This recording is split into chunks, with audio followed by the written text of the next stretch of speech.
Hello fans and friends across the universe. Welcome to my YouTube channel From Me to You. My name's Keir Smith. Firstly, I'd like to wish everybody a happy and prosperous 2023.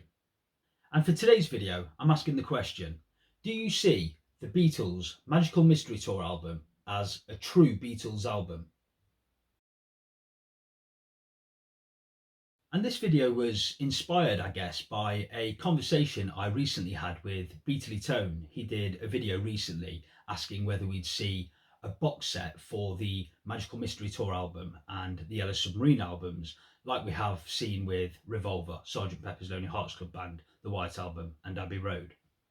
And I said, I think they will eventually, but what I think Giles Martin and his team will do first is focus on the main UK album releases, such as Rubber Soul, Help, all the way back to Please Please Me.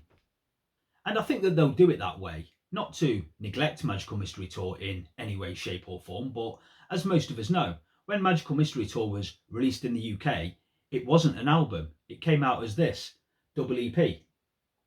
The UK double EP was released on the 8th of December 1967. But in America, Magical Mystery Tour was released as an album, 11 tracks, on November the 27th, 1967. And that 11-track album on the Capitol label wasn't made available in the UK until November 1976, some 6.5 years after the Beatles had broken up. And ever since then, Magical Mystery Tour has been enjoyed in that way, as an 11-track album. Certainly in my lifetime, when I'm talking to other Beatles fans, we all talk about Magical Mystery Tour and recognise it as an 11-track album. And of course, when I first heard the album as a 14 or 15-year-old boy, I first heard it on the original 1987 CD release. And I would have been hearing that album in 1995, 1996, and I thought that it was a genuine album and I loved it. I thought it was amazing. But as soon as I discovered that it was never released as the 11-track album in the UK, well, not until some 6.5 years after the Beatles had split up, I then considered it a compilation album. And years later, I read that the Beatles themselves had gone on record stating their annoyance at how Capitol Records treated their albums. They infamously left 3 John Lennon songs off of the US version of Revolver, reducing it to an 11-track album compared to the 14-track album in the UK. So I thought, and I've always thought, if it isn't as the Beatles intended it to be, then it isn't. But when the Beatles albums were first released on CD in the UK in 1987, Magical Mystery Tour was part of the collection and slotted in very nicely alongside Sgt. Pepper's Lonely Hearts Club Band and The White Album.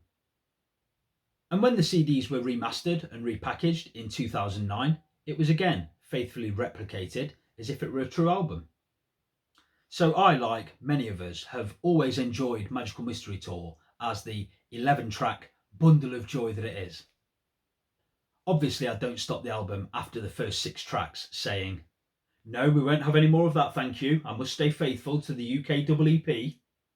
I fully embrace the fact that Hello Goodbye follows I Am the Walrus. But I don't consider Magical Mystery Tour to be a true Beatles album. Those 6 songs, Magical Mystery Tour, The Fool on the Hill, Flying, Blue Jay Way, Your Mother Should Know, and I Am the Walrus, were written and included in the film Magical Mystery Tour. It came out as a double EP in the UK. The Beatles then went to India, came back and recorded the White Album as the follow-up album to Sgt. Pepper's Lonely Hearts Club Band. But over the years, I've had many conversations about this with my brothers, with other Beatles fans, and if I did regard Magical Mystery Tour as a true Beatles album, like Rubber Soul is, like Revolver is, I would rank it higher than both of them. In fact, I think I'd rank it as my 3rd favourite Beatles album, behind number 1 Abbey Road, which is marginally ahead of the White Album. I've always had Sgt. Pepper's Lonely Hearts Club Band as my number 3, but yeah, I think Magical Mystery Tour may just nudge ahead into that number 3 spot.